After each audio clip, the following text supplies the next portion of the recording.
Media sosial diramaikan dengan rekaman aksi berani pasukan Rusia saat rekam melawan drone peledak Ukraina. Pasukan tersebut berani menyundul drone peledak Ukraina dengan kepala berlapis helm baja.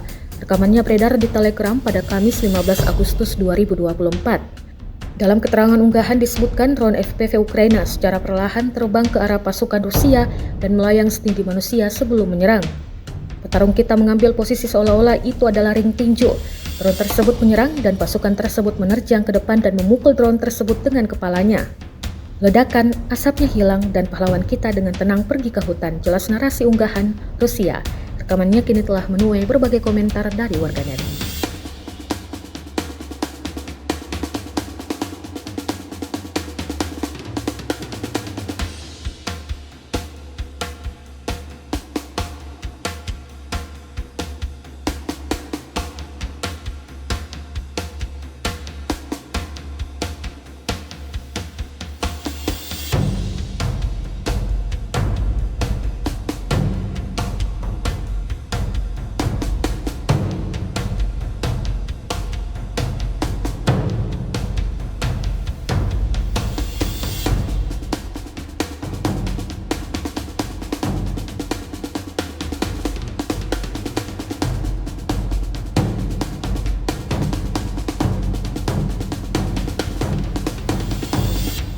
Download Tribun X sekarang, menghadirkan lokal menjadi Indonesia.